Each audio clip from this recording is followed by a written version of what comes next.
नमस्कार साथियों, मैं रुपेश शर्मा स्वागत करता हूं आपका अपने यूट्यूब चैनल इक्विटी एनालिसिस में।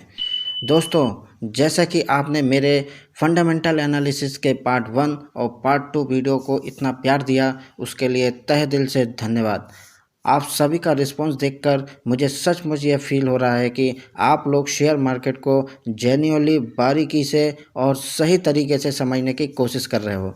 और जब आप इतनी मेहनत कर रहे हो तो मेरा भी फ़र्ज़ बनता है कि मैं आपको इन्वेस्टमेंट की पूरी प्रोसेस को मैक्सिमम जितना सिंपल होकर बन सके उतना सिंपल बनाकर आपको समझाऊं, ताकि आप हर एक कंपनी को सिर्फ 5 से 10 मिनट देकर कॉन्फिडेंटली डिसाइड कर पाओ कि इन्वेस्टमेंट करना सही है या नहीं है।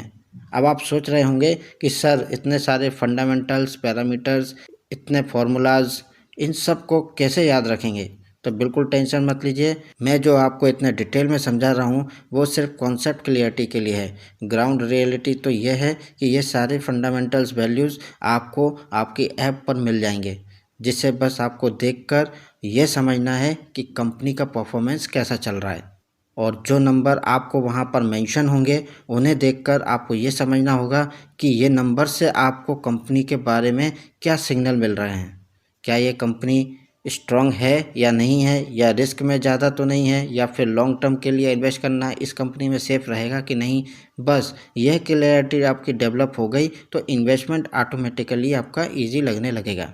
तो आप सिर्फ कनेक्ट रहिए, समझते रहिए, और मैं आपकी लर्निंग को स्टेप बाय स्टेप और सिंपल बनाता रहूँगा। Let's continue this journey of smart investing simple language के साथ, प्रैक्टिकल एग्जांपल के साथ मैं आपको जीरो कन्फ्यूजन के साथ सिखाने की कोशिश करूँगा। तो आप मेरे इस फंडामेंटल सीरीज में आप बिल्कुल जुड़े रहें और स्टार्ट करते हैं आज का फंडामेंटल पार्ट 3। तो स्वागत है दोस्तों आप सभी का मेरे फंडामेंटल एनालिसिस के पार्ट 3 में। अगर आपने मेरा फंडामेंटल एनालिसिस का पार्ट 1 और पार्ट 2 नहीं देखा है तो उन्हें ज़रूर देखिएगा, क्योंकि यह वीडियो उन्हीं का कंटिन्यूएशन में है। पार्ट 1 में हमने सीखा था कि इंट्रिंसिक वैल्यू क्या होती है, और पार्ट 2 में हमने सीखा था कि डुपॉन्ट एनालिसिस से कैसे बड़े बड़े इन्वेस्टर किसी भी कंपनी की परफॉर्मेंस को एक्सरे मशीन की तरह एनालिसिस कर लेते हैं। और आज हम पार्ट 3 में सीखने वाले हैं फाइनेंशियल रेशोज के बारे में, यानी वो छोटे छोटे नंबर जो किसी भी कंपनी की असलियत खोलकर सामने रख देते हैं। अगर आप शेयर मार्केट में बिगनर हैं या इन्वेस्टिंग को सीरियसली लेना चाहते हैं तो यह वीडियो सिर्फ आपके लिए एक गोल्डन मास्टर क्लास बन सकती है। यह वीडियो आपको थोड़ा सा लंबा जरूर लगेगा, लेकिन अगर आप ध्यान से देखेंगे तो आपको वही क्लैरिटी मिलेगी जो बड़े बड़े इन्वेस्टर को होती है। तो चलिए बिना कोई टाइम वेस्ट किए शुरू करते हैं फंडामेंटल एनालिसिस का पार्ट 3। इस फाइनेंशियल रेशोज की क्लास को मैंने 4 सेक्शन में डिवाइड किया हुआ है, जिसमें पहले सेक्शन में हम बात करेंगे प्रॉफिटेबिलिटी रेशोज के बारे में, जिसमें हम सीखने वाले हैं नेट प्रॉफिट मार्जिन क्या होता है, ऑपरेटिंग प्रॉफिट मार्जिन क्या होता है, ROE रिटर्न ऑन इक्विटी क्या होता है, ROCE return on capital employed क्या होता है। फिर हम बात करेंगे सेक्शन 2 में लिवरेज रेशोज के बारे में। लिवरेज रेशोज में हम डिस्कस करेंगे डेट टू इक्विटी रेशो के, इंटरेस्ट कवरेज रेशो का जिसे हम बोलते हैं ICR, और तीसरे बात करेंगे हम DSCR जिसको बोलते हैं डेट सर्विस कवरेज रेशोज। फिर सेक्शन 3 में हम इफिशियंसी रेशोज के बारे में डिस्कस करेंगे, जिसमें हम बात करेंगे असेट टर्नओवर क्या होता है, इन्वेंट्री टर्नओवर क्या होता है, रिसीवेबल डेज क्या होते हैं, पेएबल डेज क्या होते हैं। फिर सेक्शन 4 में हम लास्ट में डिसाइड करेंगे कि वैल्यूएशन रेशोज कैसे निकाले जाते हैं, या इन वैल्यूएशन रेशोज को कैसे रेट किया जाता है, जिसमें पहला पॉइंट रहेगा आपका PE रेशो क्या होता है, प्राइस टू बुक रेशो क्या होता है, PEG रेशो क्या होता है, जिसमें PE रेशो को ग्रोथ के साथ हम एनालाइज करते हैं। फिर चौथा हम बात करेंगे कि EV अपॉन EBITDA रेशो क्या होता है। तो चलिए शुरू करते हैं सेक्शन 1 से, जिसमें हम बात करने वाले हैं प्रॉफिटेबिलिटी रेशोज के बारे में। तो जिसमें हम सबसे पहले सीखने वाले हैं कि नेट प्रॉफिट मार्जिन क्या होता है। नेट प्रॉफिट मार्जिन हमको यह बताता है कि कंपनी अपने टोटल रेवेन्यू, अपनी कमाई का कितना परसेंटेज हिस्सा प्रॉफिट के रूप में बचा रही है, या सिंपल बोलें तो कि कंपनी की जेब में सारे एक्सपेंसेस, बिल्स, खर्चे हटाने के बाद कंपनी की जेब में कितना पैसा बच रहा है, वह कहलाता है नेट प्रॉफिट मार्जिन। इसका फॉर्मूला होता है NPM is equal to net profit divided by revenue into 100। तो अब मैं इसको आपको थोड़ा सा सिंपल कर देता हूँ। मान लेते हैं कि आप एक कप चाय 10 रुपए में बेच रहे हैं, जिसमें आपको दूध का खर्चा 3 रुपए का है। एक कप चाय की बात कर रहा हूँ मैं, एक चाय जिसे आप 10 रुपए में बेच रहे हैं उसमें दूध का खर्चा 3 रुपए का है, चीनी 1 रुपए की है और गैस 1 रुपए की लग रही है, कप का 1 रुपया है और साफ सफाई मसाला ETC ये सब 1 रुपए का है। तो आपका टोटल खर्चा हो रहा है 7 रुपए। 3 रुपए दूध का, एक चीनी का, एक गैस का, एक कप का और एक आपके मसाले वगैरह इन सब का। तो टोटल हो गए आपके 7 रुपए। ये टोटल 7 रुपए आपका खर्चा हुआ और प्रॉफिट कितना बच रहा है 3 रुपए का, क्योंकि आप एक कप चाय को 10 रुपए में बेच रहे हैं। तो आपका प्रॉफिट कितना बच रहा है 3 रुपए। तो आपका नेट प्रॉफिट मार्जिन हो रहा है 3 divided by 10 is equal to 30%। मतलब आपने प्रॉफिट कितना बचाया 3 रुपए का और आपने खर्चा कितना किया था 7 रुपए का, तो आपको 30% मिला। तो ये आपका क्या कहलाएगा नेट प्रॉफिट मार्जिन। यानी 100 रुपए की सेल पर आपको 30 रुपए आपकी जेब में आ रहे हैं। अब क्लियर हो गया आपको कि नेट प्रॉफिट मार्जिन क्या होता है। तो इसका सीधा सिंपल रूल है, जितना हाई मार्जिन होगा कंपनी का उतना ही स्ट्रॉन्ग बिजनेस होने वाला है और जितना कंसिस्टेंट मार्जिन होगा मतलब लगातार सेम मार्जिन बना रहेगा तो कंपनी उतनी ही स्टेबल बिजनेस को शो करेगी। और यदि मार्जिन में सडन फॉल आ जाए तो कंपनी के लिए यह डेंजर सिग्नल होता है। तो हमें इस प्रकार की कंपनी से दूर रहने की कोशिश करना चाहिए। अब बात करते हैं ऑपरेटिंग प्रॉफिट मार्जिन क्या होता है। ऑपरेटिंग प्रॉफिट मार्जिन हमको यह बताता है कि कंपनी अपने कोर ऑपरेशन से कितना प्रॉफिट कमा रही है। फॉर एग्जांपल के लिए बात करें कि कंपनी का रेवेन्यू जैसे 100 रुपये है, रॉ मटेरियल, सैलरी, रेंट सब माइनस करने के बाद यदि 30 रुपये बच रहे हैं तो उसका ऑपरेटिंग मार्जिन 30% है। ऑपरेटिंग मार्जिन हाई होना चाहिए क्योंकि ऑपरेशन सेहतमंद होंगे तो कंपनी भी सेहतमंद होगी। तो चलिए अब इसको और थोड़ा सिंपल समझते हैं कि अब सोच लेते हैं कि जैसे चाय की दुकान पे हम बात कर रहे हैं तो चाय तो बिक रही है पर मूड के हिसाब से कस्टमर कम ज़्यादा होते रहते हैं। जैसे सर्दी का मौसम आ गया तो चाय पे डिमांड आपकी बढ़ गई, बरसात आ गई तो थोड़ी डिमांड बढ़ गई, लेकिन गर्मी में लोग चाय को जनरली थोड़ा अवॉइड कर देते हैं। तो इस हिसाब से मूड के हिसाब से कस्टमर चाय की शॉप पर आपके कम या ज़्यादा होते रहते हैं। तो ऑपरेटिंग प्रॉफिट मार्जिन भी हमको यही बताता है कि चाय बेचने का काम कितना प्रॉफिट दे रहा है। अगर चाय की सेल 100 रुपये की हो रही है और चाय बेचने का खर्चा 70 रुपये का हो रहा है तो आपका ऑपरेटिंग मार्जिन भी 30% हो रहा है। कोर बिजनेस जितना स्ट्रॉन्ग होगा ऑपरेटिंग मार्जिन भी उतना ही स्ट्रॉन्ग होने की इंडिकेशन देता है। अब बात करते हैं कि ROE क्या होता है, return on equity. Return on equity इसको आपने पार्ट 2 में डुपॉन्ट एनालिसिस के साथ देखा ही होगा और इसको अच्छे से आपको समझ में आ भी गया होगा। फिर भी इसको ROE को मैं आपको बता देता हूँ कि कंपनी आपके पैसे पर कितना रिटर्न जनरेट कर रही है। जैसे 15% से ऊपर यदि आपका ROE है तो वह अच्छा माना जाएगा, 20% से ऊपर है तो बहुत स्ट्रॉन्ग माना जाएगा और 30% से ऊपर है तो एक्सेप्शनल केस होगा। बट यहाँ पर जितना ROE परसेंटेज की वैल्यू जो आप बढ़ते हुए देख रहे हैं तो यहाँ पे आपको अलर्ट होने की भी ज़रूरत है। तो यहाँ पर डुपॉन्ट एनालिसिस लगाकर हम ऑलरेडी ये चेक कर चुके हैं कि यदि ROE की वैल्यू हाई होती जा रही है तो हमको थोड़ा सा अलर्ट होना चाहिए और उसको ब्रेक करके ज़रूर चेक कर लेना चाहिए क्या ये ROE की वैल्यू के हाई होने का रीज़न क्या है। कहीं डेट तो रीज़न नहीं है कि कंपनी ने डेट ले लिया हो और ROE की वैल्यू बढ़ रही हो, तो हमको अलर्ट हो जाना चाहिए।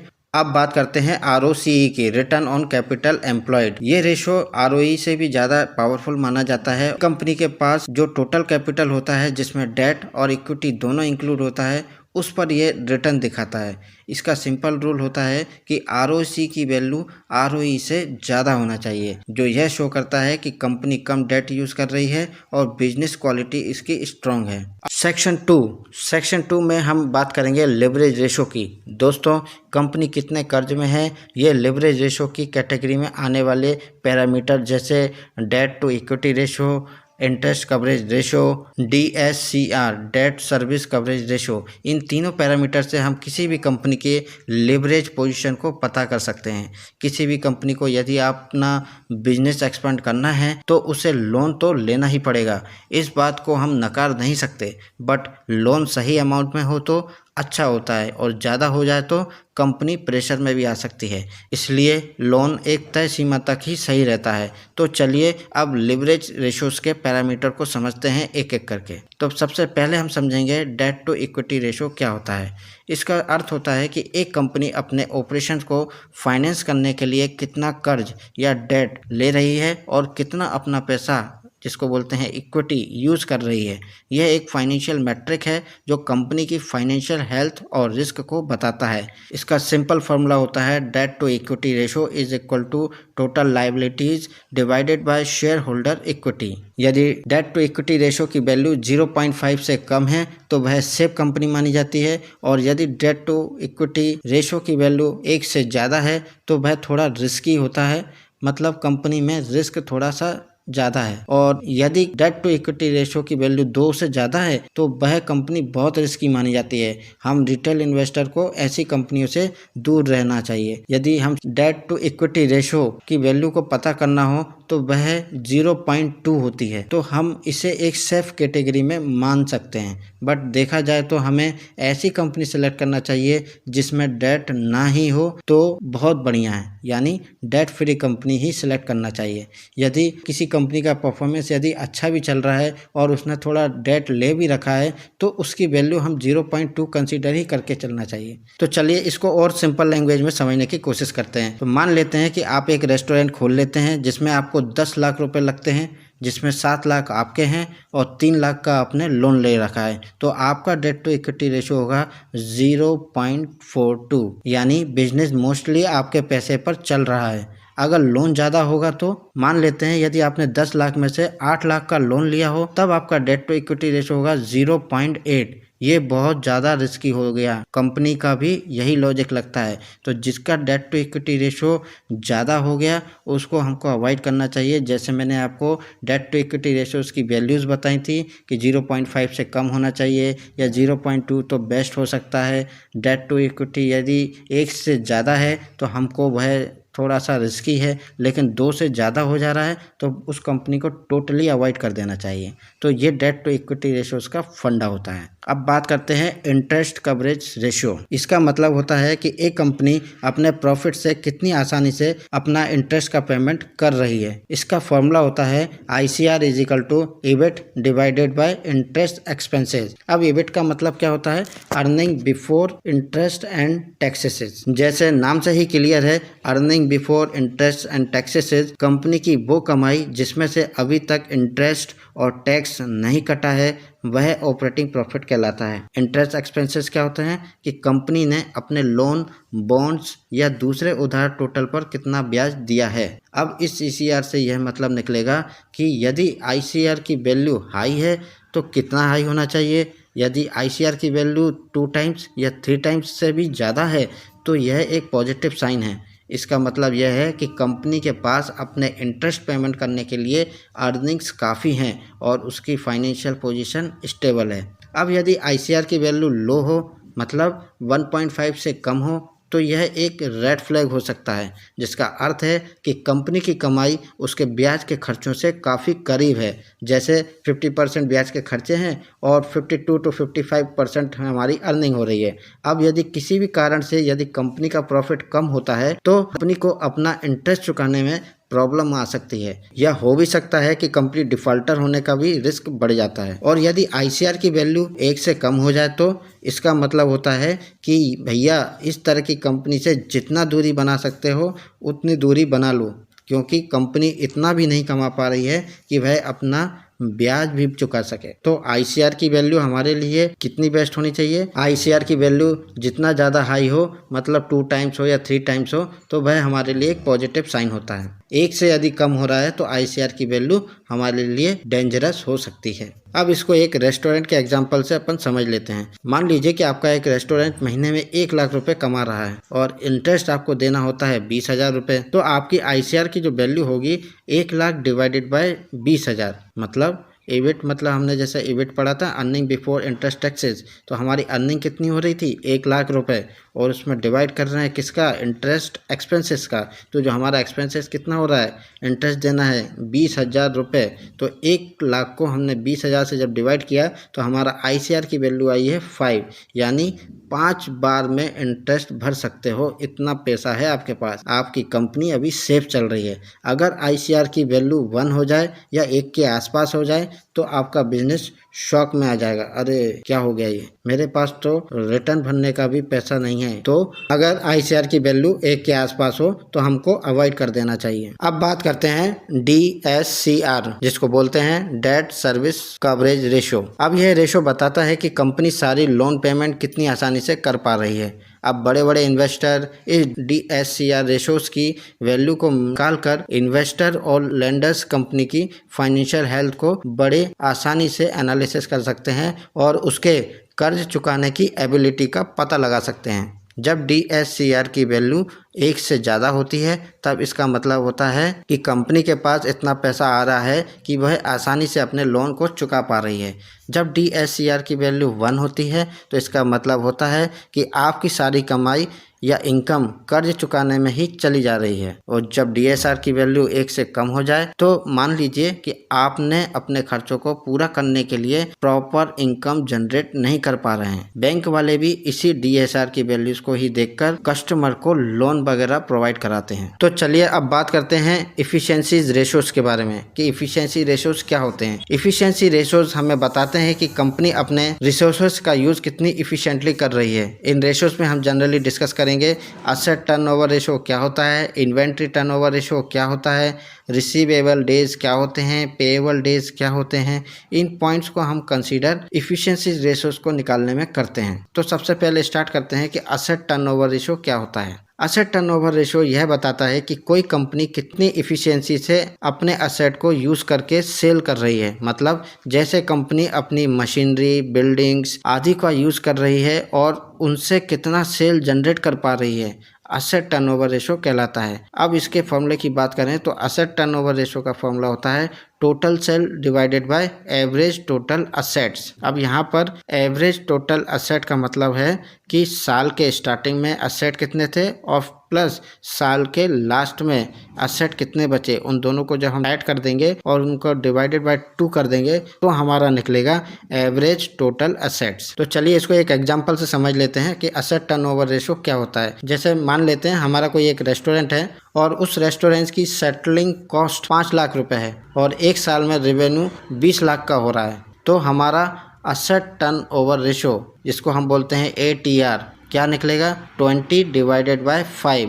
कैसे, यदि हम फार्मूले में देखें तो टोटल सेल, तो हमारी टोटल सेल कितनी हुई है 20 लाख रुपए की, divided by average total assets. तो मेरे रेस्टोरेंट की सेटलिंग कॉस्ट कितनी निकली है 5 लाख रुपए। तो उस 20 लाख को मैंने 5 लाख से जब डिवाइड कर दिया तो मेरा क्या निकला असेट टर्नओवर रेशो 4 टाइम्स, यानी असेट को मैं 4 बार रोटेट कर दिया हूँ, जो बहुत इफिशियंट है। कंपनी में भी हाई टर्नओवर अच्छा माना जाता है। अब असेट टर्नओवर जितना ज्यादा हाई होगा कंपनी उतनी ही इफिशियंट है, और असेट टर्नओवर की वैल्यू यदि लो है तो यह माना जाता है कि असेट आइडल कंडीशन में है और कोई चेंजेस नहीं आ रहे हैं, या मतलब आपका बिजनेस स्लो चल रहा है। अब बात करते हैं इन्वेंट्री टर्नओवर रेशो। यह रेशो हमें बताता है कि किसी भी कंपनी का स्टॉक कितनी जल्दी बिक रहा है या रिप्लेस हो रहा है। इन्वेंट्री रेशो का फॉर्मूला होता है cost of goods solds divided by average inventory. ये कॉस्ट ऑफ गुड्स सोल्ड्स को हम COGS भी बोलते हैं, और यहाँ पर एवरेज इन्वेंट्री का मतलब हो रहा है opening inventory plus closing inventory divided by 2। ये हमारी निकलेगी एवरेज इन्वेंट्री। जब इसकी वैल्यू हाई होती है तो यह पॉजिटिव साइन देता है, मतलब कंपनी अपने स्टॉक को जल्दी जल्दी कैश में बदल रही है, जो स्ट्रॉन्ग सेल्स और इफेक्टिव इन्वेंट्री मैनेजमेंट को दिखाता है। जब इसकी वैल्यू लो होती है तो यह एक अलर्ट साइन होता है कि आप अलर्ट हो जाइए। कैसे अलर्ट हो जाएं? मतलब यह है कि कंपनी का माल बिक नहीं रहा है या स्टॉक में बहुत ज़्यादा रखा हुआ है या फिर डिमांड बहुत कम हो रही है, तब यह सब अलर्ट करने के साइन होते हैं। मतलब कंपनी के इन्वेंट्री में यदि कोई प्रॉब्लम है तो हम इस पॉइंट को भी कंसीडर करके पता लगा सकते हैं कि ICR की वैल्यू यदि लो हो रही है, इसका मतलब यह है कि बिजनेस इनका स्लो हो रहा है। तो चलिए इसको एक बढ़िया से सिंपल से एग्जांपल से समझने की कोशिश करते हैं कि इन्वेंट्री टर्नओवर रेशियो हमको क्या बताता है। मान लेते हैं कि हमारे रेस्टोरेंट में सब्जी है, मसाला है, चावल है, ब्रेड का स्टॉक है, हर 3 दिन में ख़त्म हो रहा है। याद रखिए, हर 3 दिन में मेरा ये स्टॉक ख़त्म होता जा रहा है।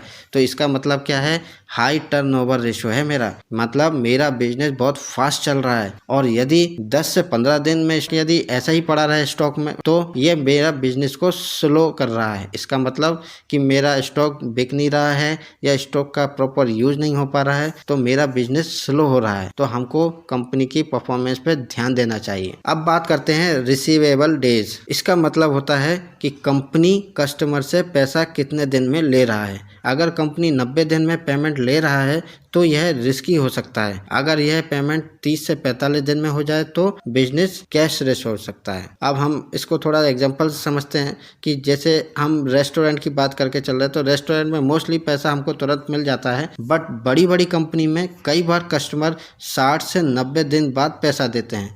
अगर कंपनी 30 से 35 दिन में यदि पैसा ले लेती है तो ये बहुत बढ़िया इंडिकेशन है कि कंपनी अपना मैनेजमेंट बढ़िया कर रही है। और यदि यह 90 से 120 दिन का हो जाए तो यह कंपनी के लिए रिस्की हो जाता है। इसीलिए रिसीवेबल डेज हमेशा 30 से 35 दिन के आसपास ही होना चाहिए। अब बात करते हैं पेएबल डेज की। पेएबल डेज का मतलब होता है सप्लायर्स को पैसे कितने दिन में देने हैं। अगर कंपनी सप्लायर को 90 दिन में पेमेंट करती है और कस्टमर से 30 दिन में पेमेंट लेती है तो कंपनी के पास पॉजिटिव कैश फ्लो रहता है। जैसे अगर रेस्टोरेंट सप्लायर को आपने 60 दिन के बाद पेमेंट किया और कस्टमर से तुरंत पैसे मिल जाएं तो ये आपके लिए परफेक्ट कैश फ्लो होगा। तो चलिए अब बात करते हैं सेक्शन 4 की, जिसमें हम बात करेंगे वैल्यूएशन रेशोज के बारे में। मतलब शेयर महंगा है या सस्ता है, ये पता करेंगे हम वैल्यूएशन रेशोज को फाइंड आउट करके। वैल्यूएशन रेशोज बहुत ही इंपॉर्टेंट रेशोज होते हैं जो हमें हर किसी इन्वेस्टर को जानना और समझना आना जरूरी होता है, क्योंकि इसके अंतर्गत आते हैं आपका PE ratio, price to earning ratio,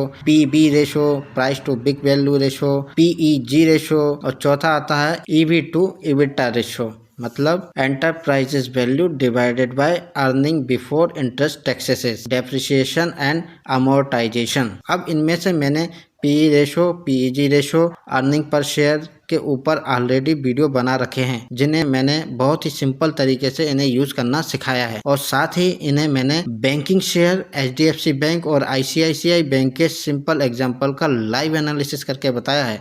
तो ये वीडियो देखना आपके लिए बहुत ज़रूरी है ताकि आपका ये रेशो का फंडा क्लियर हो जाए, क्योंकि ये रेशो इन्वेस्टमेंट की रीढ़ की हड्डी जैसे हैं, इसलिए मैंने इनका अलग वीडियो बनाया है। तो आप इसे ज़रूर देखिएगा। फिर भी मैं आपको एक शॉर्ट रिकैप दे देता हूँ कि PE रेशो का मतलब होता है एक इन्वेस्टर कंपनी के लिए 1 रुपये के प्रॉफिट को कमाने के लिए कितने रुपए देने को तैयार है। अब यहाँ क्लियर हो रहा है कि आपको कंपनी से प्रॉफिट कमाने के लिए पैसा देना है। तो भैया जहाँ हमको पैसा देना है तो इसे तो हमें बहुत गहराई से समझना होगा, इसलिए यह वीडियो ज़रूर देखिएगा।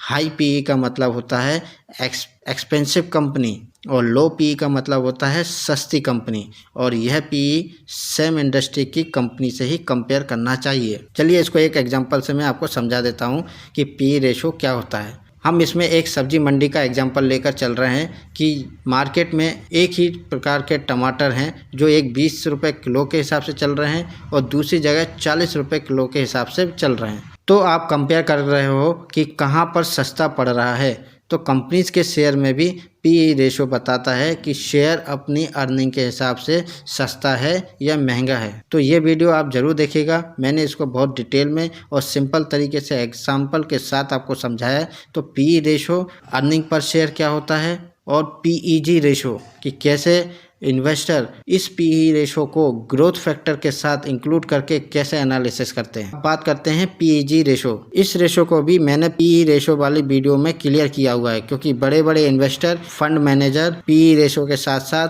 PEG रेशो को भी लेकर चलते हैं, जिससे वे कंपनी के ग्रोथ फैक्टर को भी इंक्लूड करते हैं। जब PEG की वैल्यू 1 से कम होती है तब यह बेस्ट माना जाता है, मतलब स्टॉक अभी अंडर वैल्यूड है, मतलब सस्ता है। जब PEG की वैल्यू वैल्यू 1 होती है तब यह माना जाता है कि कंपनी अपनी फेयर वैल्यू पर है, मतलब कंपनी अपनी ग्रोथ के हिसाब से ठीक ठाक काम कर रही है। और जब पीईजी की वैल्यू 1 से बहुत ज़्यादा हो जाती है तो यह वर्स्ट कंडीशन होती है, मतलब कंपनी ओवर वैल्यूड है, कमाई के मुकाबले काफ़ी हमको महंगा मिल रही है। PB ratio, price to book ratio और ईवी टू एबिटा रेशो को मैं अब नेक्स्ट पार्ट में इंक्लूड करूंगा, नहीं तो ये वीडियो काफ़ी लंबा होता चला जाएगा और इसे सीखना बहुत ज़रूरी है, वो भी डिटेल के साथ, क्योंकि आपने न्यूज़ चैनल जैसे CNBC आवाज़ पर बहुत बार सुना होगा कि इस कंपनी का प्राइस टू बुक रेशो इतना है या प्राइस टू बुक वैल्यू इतनी है, एबिटा वैल्यू इस प्रकार से है, प्रॉफिट मार्जिन इतना है। तो ये सारी चीज़ें इंपॉर्टेंट हैं जिन्हें मैं नेक्स्ट पार्ट में डिटेल के साथ एक्सप्लेन करूँगा, वो भी सिंपल एग्जाम्पल के साथ। तो दोस्तों ये था हमारा फंडामेंटल एनालिसिस का पार्ट 3 फाइनेंशियल रेशोज के बारे में। आशा करता हूं कि आप लोगों को एक एक रेशो क्रिस्टल क्लियर हो गया होगा। आपने इन रेशो को यूज करके किसी भी कंपनी को 5 से 10 मिनट में डीपली एनालाइज कर सकते हो। आपको लगता है कि ये मेथड थोड़ा सा लेंथी जरूर है, बट एक बार प्रैक्टिस हो जाए तो ये सब आपके दिमाग में परमानेंटली फिट हो जाएगा। अगर आपको ये वीडियो इन्फॉर्मेटिव लगा हो तो इस वीडियो को लाइक करिए, कमेंट करें और यह बताएं कि आपका फेवरेट रेशो कौन सा है। और हाँ, यदि आपने अभी तक मेरे चैनल को सब्सक्राइब नहीं किया है तो इस चैनल को सब्सक्राइब जरूर कर लें, क्योंकि मैं आपको ऐसे ही इंफॉर्मेटिव वीडियोस हमेशा की तरह लाता रहूँगा ताकि आपकी लर्निंग की प्रोसेस काफ़ी सिंपल और इजी बन सके और जो शेयर मार्केट का जो डर आपके दिमाग में बना हुआ है वो उसे मैं हटा सकूं। तो मिलते हैं हम अपने नेक्स्ट पार्ट फंडामेंटल 4 में, जिसमें बात करेंगे हम कैश फ्लो स्टेटमेंट एनालिसिस कैसे करते हैं। तो तब तक के लिए धन्यवाद। जय हिंद, जय भारत।